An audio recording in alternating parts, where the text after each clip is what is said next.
Salut, ça va? Sais-tu ce qui m'est arrivé l'autre jour? C'est que j'ai vu un petit mouton de coton qui flottait dans l'air et je voulais l'attraper. Donc, je l'ai poursuivi pour l'attraper parce que je me demandais bien pourquoi un petit bout de coton flottait dans l'air. Et quand j'y suis arrivée, ce n'était pas un bout de coton. Non, non, non, c'était un papillon de nuit qui m'avait trompé. Son apparence avait l'air d'être un bout de coton duveteux. Mais c'était en fin de compte un papillon de nuit qui cherchait son dîner, donc je l'ai laissé s'en aller. Mais en tout cas, il y a plein de choses trompantes dans le monde et on a besoin de quelqu'un pour nous guider. Et sais-tu qui est le meilleur guide dans le monde? C'est Jésus, c'est ça. Et il nous a donné sa parole pour nous guider. Donc, on peut demander à Dieu de guider nos pas. Seigneur, dirige mes pas, jour après jour. Je veux marcher avec toi, jour après jour. C'est toi qui me garderas, loin du mal, mais pour cela, tiens ma main dans ta main, tout le long de ce long chemin. Tu connais mon avenir, jour après jour. Tu connais tous mes désirs, jour après jour. Rends joyeux tout mon parcours, mais sur moi veille toujours. Tiens ma main dans ta main, tout le long de ce long chemin. Hein? J'ai entendu un avion, donc si on salue tout le monde... Bonjour, monsieur le pilote, ou madame la pilote. Bonjour, tous les passagers. Salut, bonne journée. En tout cas, de quoi est-ce qu'on parlait? Oh oui, Dieu est là pour nous guider et on peut demander qu'il nous aide à savoir quoi faire dans la vie. Et pour nous rappeler de cela, nous pouvons chanter aussi. Seigneur, tu vois tous les dangers qui sont là sur ma route. Seigneur, tu peux m'en préserver. Viens Seigneur, oh viens m'en délivrer. Garde-moi, tiens-toi près de moi dès le matin. Garde-moi le long de mon chemin. Seigneur, tu vois que bien souvent, je me laisse attirer par le mal. Et quand m'entraîne le méchant, je suis triste, alors tout m'est égal. Garde-moi, tiens-toi près de moi dès le matin. Garde-moi le long de mon chemin. Seigneur, pour moi tu as des plans de bonheur et de parfaite joie. Seigneur, conduis-moi maintenant. Je suis faible, mais toi, tu es grand. Garde-moi, tiens-toi près de moi dès le matin. Garde-moi le long de mon chemin. Et c'est une belle prière qu'on peut prier en tout temps. Et maintenant, je prends ma place parce que j'ai hâte de voir ce que Madame la monitrice a préparé pour nous aujourd'hui. Donc, à la prochaine. Merci d'être là et de chanter avec moi. Bye bye.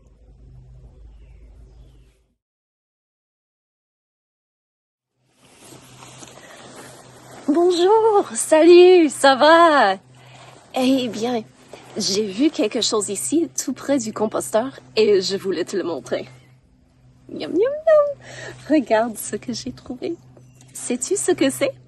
La plante a des feuilles trifoliées, qui veut dire qu'il y a 3 folioles ou parties de la feuille reliées à la tige par la pétiole. La plante a des stolons, de longues tiges rampantes qui s'enracinent et font de nouvelles plantes. Et j'ai aussi vu des fleurs jaunes sur cette plante. Et regarde la récolte! Ça me surprend que les écureuils et les oiseaux n'ont pas déjà tout mangé.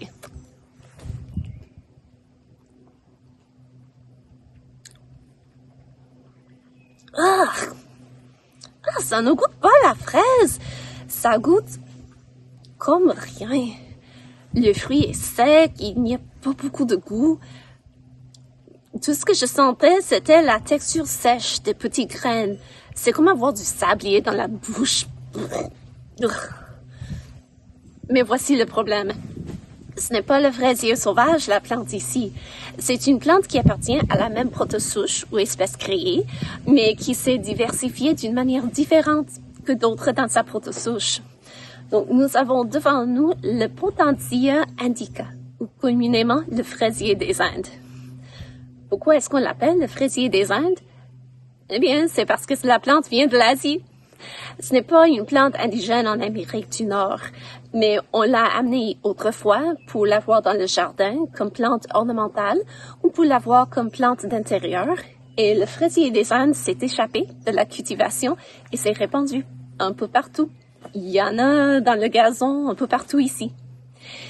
Le fraisier sauvage, par contre, a un goût merveilleux. C'est un petit fraisier qui produit des fruits qui ont un goût exquis.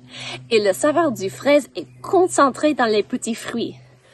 Mais les fruits du fraisier des Indes, ces fruits ne sont pas bons.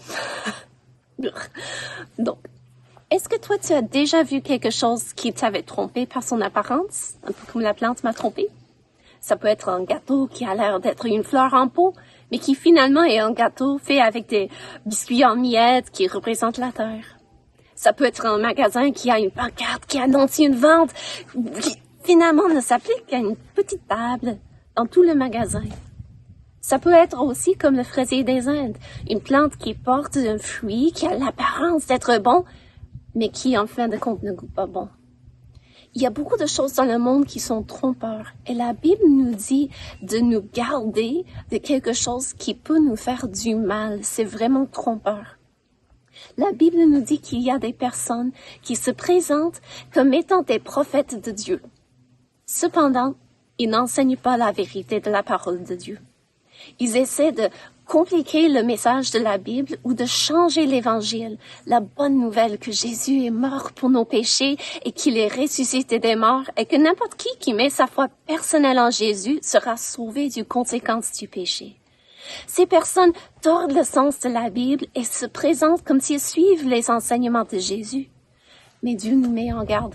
Il nous avertit que de tels hommes existent et il leur décrit comme des loups ravisseurs déguisés en brebis, un peu comme le fraisier des Indes s'est déguisé en fraisier sauvage.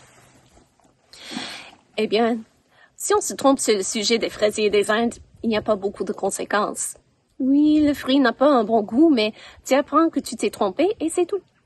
Mais si on se trompe au sujet d'un faux prophète, les conséquences sont graves, parce qu'une telle personne peut t'amener à penser que tout est bien entre toi et Dieu, quand ce n'est pas le cas. Donc, qu'est-ce qu'on doit faire pour reconnaître la différence entre le bien et le mal? Quand il s'agit de la plante, je dois regarder de près. Un indice consiste à savoir que le fraisier des Indes porte des fleurs jaunes, ce qui ne fait jamais le fraisier sauvage dont les fleurs sont blanches ou roses. Mais l'indice plus facile, c'est de regarder le fruit que produit la plante.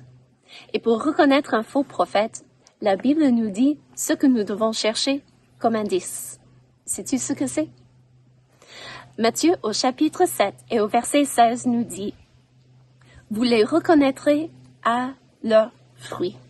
Cueille-t-on des raisins sur des épines ou des figues sur des charbons? Tout bon arbre porte de bons fruits, mais le mauvais arbre porte de mauvais fruits. » Matthieu au chapitre 7. Donc, si une personne s'annonce comme étant un enseignant de la parole de Dieu, mais ne produit pas de bons fruits dans sa vie, si la personne n'a pas d'amour pour les autres, si elle est cruelle ou impatiente, pas en occasion, mais je veux dire tout le temps, ça indique que la personne ne porte pas le fruit de l'esprit, et donc que la personne n'est pas un bon enseignant de la parole de Dieu. Peu importe combien son apparence est belle. On ne peut pas se fier aux apparences, hein? Comme ici avec la plante.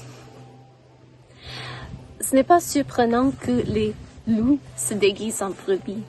La Bible nous dit que Satan lui-même se déguise en ange de lumière. 2 Corinthiens 11, 14.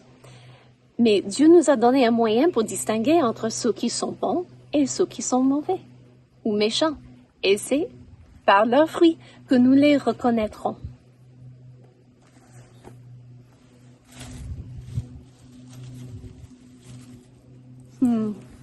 Par leurs fruits, hein? Ça me tente pas d'en manger encore un fruit pas bon comme ça. J'ai pas recherché de bons fruits. Et que Dieu te guide et t'aide à toi et à moi à distinguer entre ceux qui portent de bons fruits dans leur vie et ceux qui n'en portent que de mauvais. Écoutons ceux qui portent de bons fruits. Et par la grâce de Dieu, à la prochaine! Bye!